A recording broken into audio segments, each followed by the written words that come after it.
Bad acid trip. The following is a story of a young lesbian who got involved in drugs. It's told in her own words. Using drugs resulted in her developing severe mental health problems. This happened many years ago, but it's just as relevant now. And if it can prevent one young person getting into drugs, then it's served its purpose. Here is her story. Some straight male friends where I live got me onto drugs. They gave me an acid tablet one day at a club and said, "Take this." I asked, "What is it?" The first time I took it, it gave me more energy to dance. It didn't make me feel anything. The second time I took it, it was the same, but I came home on my own the second time. After having music blaring in my ears all night, I came home and there wasn't a whisper in my ears, but you could hear something. It didn't frighten me. I felt like I was cheating. I could dance all night. Anyway, I said I wasn't going to do it again. Then I met some friends of mine at a pub I go to. It was when acid first came in and everyone was going to acid parties.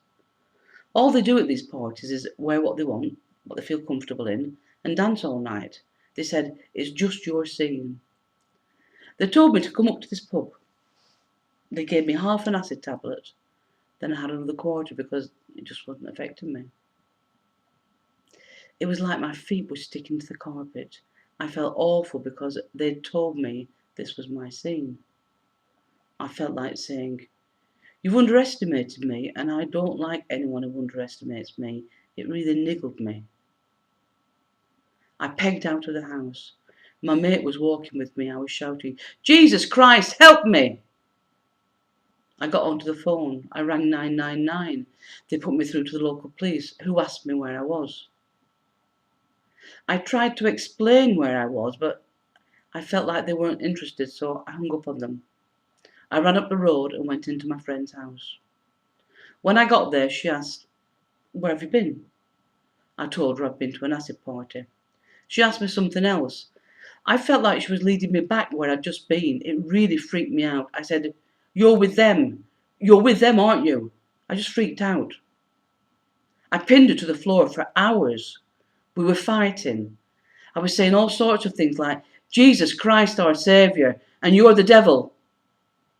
She was sick, and the sick was green, and there was me turning my head around. I was lying on top of her like I was a crucifix, arms out. I can still remember it, not by choice. I've been having nightmares ever since. The day after, I felt really bad and rang my friend up and said I was sorry, but there was nothing I could do. Eventually she came up and we talked about it. The night that I was on the acid, I started my period. For a month then, I seemed to be all right.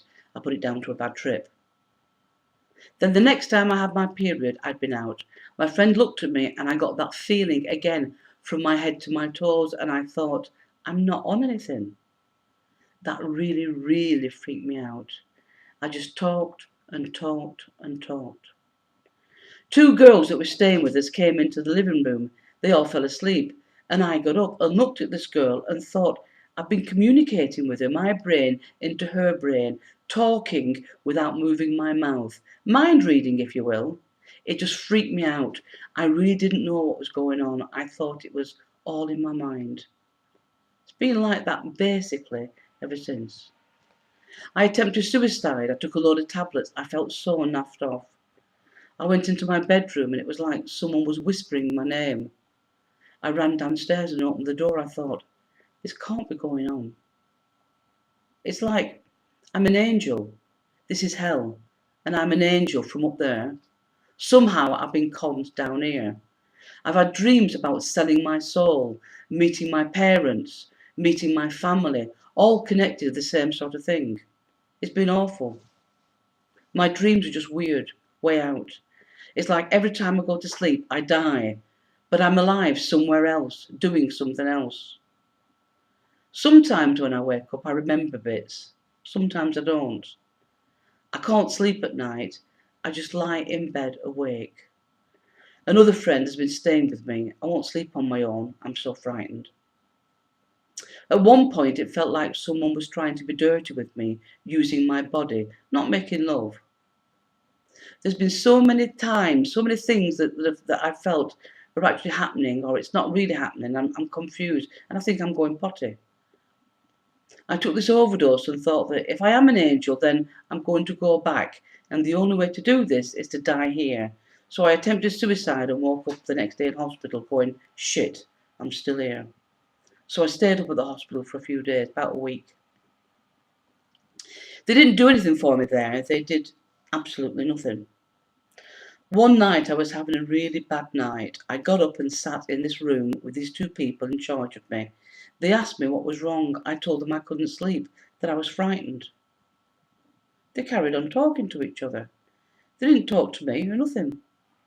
Then when an hour had gone by or something like that, they decided it was time I went back to bed.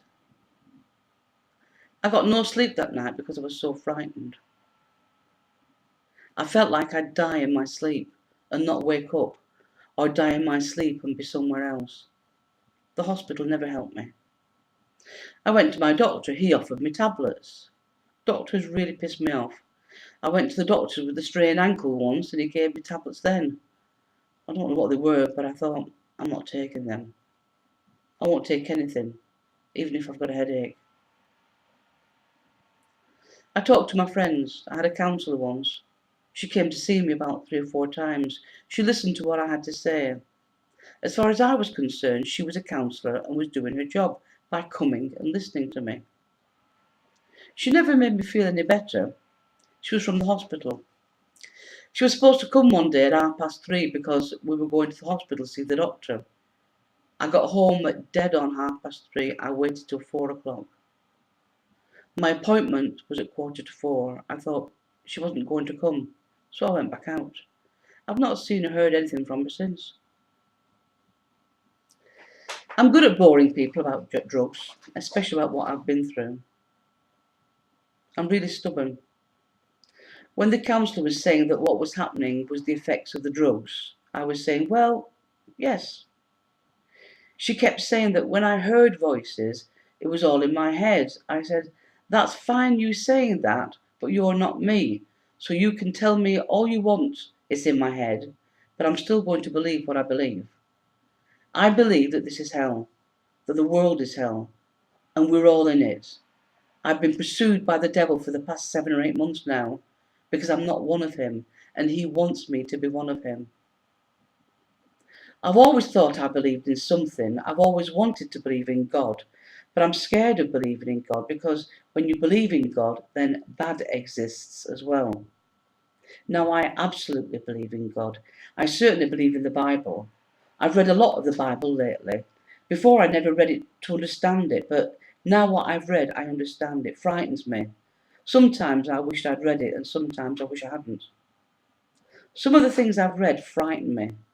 Something about people with scars on their right hand. I looked at my hand and thought, oh no, that freaked me out. I can't remember what it says. I'm very stubborn. I'll believe what I want to believe. You could tell me something and maybe I'll take a bit out of it and chuck the rest away. I've not taken anything since then. I got drunk one night and someone offered me some dope. I didn't know it was dope. I took a drag and realised it was dope. I tripped. I couldn't believe it. So I've not touched anything since.